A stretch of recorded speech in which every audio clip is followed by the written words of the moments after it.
there's been a lot of technology. I mean, since for the last 50 years, let alone the last 10, last 5. Yeah. But this feels different. What do you see about what's happening now that makes you think it's a big deal and that it is something new? Yeah, first off, I would have to just kind of put a plug in for all of the progress that our clients are making. If I go back to that 5 years ago when you and I met, um, the amount of progress in technology and transformation that I see our clients going through from when we started way back then, is phenomenal. I mean, they're embracing these new technologies more rapidly. They are more technology savvy and aware, and they're willing to experiment. And I think experimentation in this kind of case is the right way to kind of frame it up. But having spent all of those years in the Valley, I would say the big reason that this feels different to me is, I was there before, I started my career before .com, and certainly before the whole social media thing. And, one of actually the kind of, I guess, almost depressing parts of what I've seen about tech in the Valley over the last 20 years has been this shift towards turning customers into the product and, their data and all of that stuff. And what I see happening here with AI, we're shifting back. AI delivers real potential around productivity and creativity that's going to deliver high value products and services that people want to pay for. So the customer is going to be the customer again. It's not going to be, how do we leverage eyeballs and do all of that stuff and make money off of their data. This is going to be where we make money off of our data and the things that we know, and how we enable through AI that data to help us be better, more productive, more creative. Yeah. It feels more transparent. It's right. Not that we're not always trying to do good, or when we're developing software, that's not the goal, but that the end results align better with what the user wants to see. Yes. Right. It's not behind the scenes, kind of, not nefarious, but at least, right, the true value isn't lurking in the shadows. Yeah, I think that's right. It's not a shell game or something that's happening behind the curtain. It's up front. And you're interacting with it. And I just, one of the experience of interacting with AI, I think, is, as I talk to folks, they're finding it, interesting and enjoyable and sometimes really surprising. It has, there's some gotchas in there still that need to be ironed out.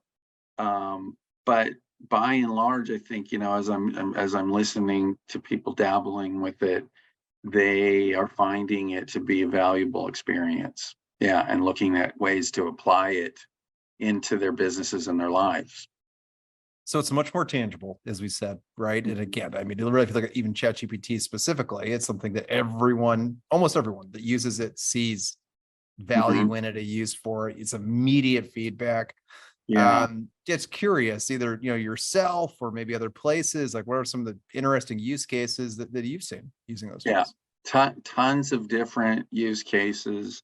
One of the things it does really well, is it gets its hands on, knowledge and best practices that are out there. So if you're looking for, industry specific knowledge, best practice, and we do a lot of this for our clients, right? And while we have experts, right, we have a ton of experts at Armanino that know this stuff cold. The reality is, if we can take ChatGPT and we use it for two things. The first thing is exploration.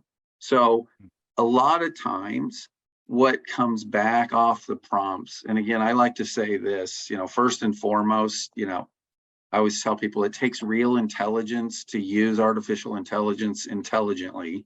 So I would say that because it's all about the prompting, and it will give you things to explore, right? And it will give you things to consider that might just be, you know, one click away or so of what we already know as experts in a particular domain or subject, right?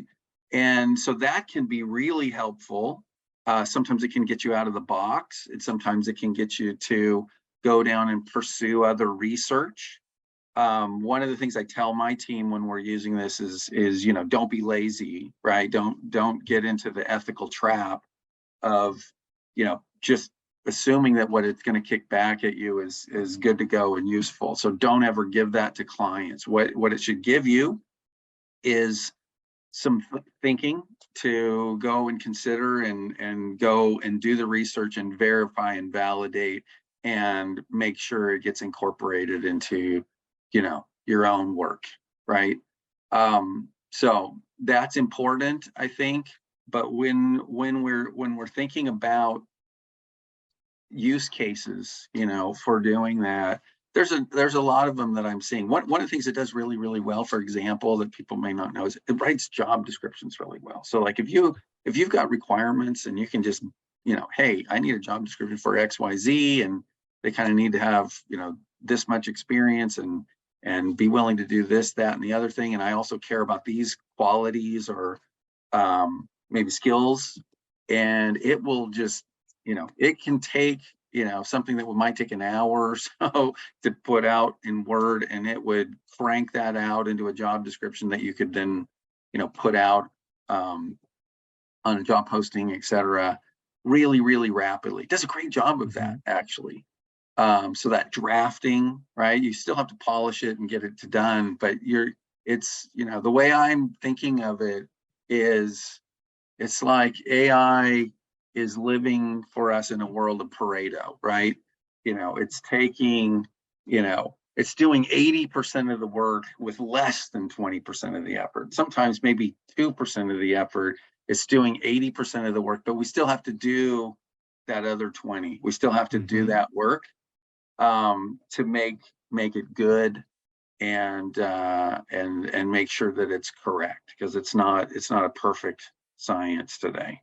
And do you think, though, and I think it's a great example thinking about the, you know, Pareto principle 80-20, it does feel like, though, even the work that we have, once it's completed, it can be better if we work together, right? Working by yourself, you're never going to have the knowledge. AI by itself is never quite perfect either, but it's almost the melding of those two gets you to a place you weren't before, right? That's right. It's AI enabled people, right? It's the AI enabled workforce, right?